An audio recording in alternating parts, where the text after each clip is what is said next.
হরে কৃষ্ণ।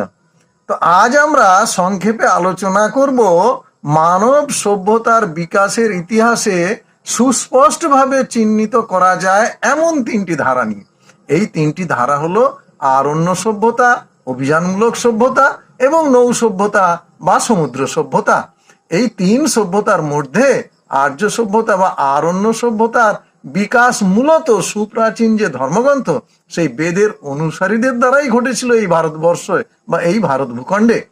এই সভ্যতার ভিত্তি ছিল বেদ। সেই সময়ের মানুষের জীবন, সমাজ ব্যবস্থা, ধর্মীয় আচার আচরণ সবই ছিল বেদ নির্ভর। তারাই তপবন সংস্কৃতি গড়ে তুলেছিলেন। মানুষ সহ বনের গাছপালা, পশু পাখি প্রত্যেকটা জীবের প্রতি তাদের স্নেহ, ভালোবাসা এবং আদর যত্ন ছিল হৃদয় থেকে উৎসারিত। তাদের স্নেহ ভালোবাসা থেকে বনের হিংস্র পশুরাও বঞ্চিত ছিল না। হিংস্র পশুদের তারা হত্যা করত না, বিভিন্নভাবে তারা তাদের তাড়িয়ে দিত। এই সভ্যতার মানুষজন ছিলেন মূলত তৃণভোজী। মূলত কৃষিই ছিল সেই আরণ্য সভ্যতার মূল কেন্দ্রবিন্দু। এই সভ্যতার এই উন্নত ও মানবিক চেতনার অনুশীলন থেকেই আধ্যাত্মিক চেতনার বিকাশ ঘটেছিল তদানীন্তন মুনি ঋষিদের হাত ধরে। এই আর্য আরণ্য সভ্যতার বিকাশেই আমাদের এই আধ্যাত্মিক জীবন। এবার দ্বিতীয় যে সভ্যতার বিকাশের কথা বলবো তা হচ্ছে অভিযানমূলক সভ্যতা।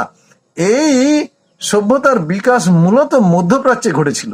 এই সভ্যতার মানুষজন মূলত তাদের এলাকার বাইরের অঞ্চলে তাদের প্রভাব, প্রতিপত্তি এবং ধন সম্পদের অনুসন্ধান এবং সেই সম্পদের উপর নিজেদের অধিকার এবং নিয়ন্ত্রণ কায়েম করার জন্য অভিযান চালাতো।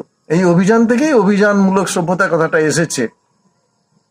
তৃতীয় যে সভ্যতার বিকাশ তা হলো নৌ সভ্যতা বা সমুদ্র সভ্যতা।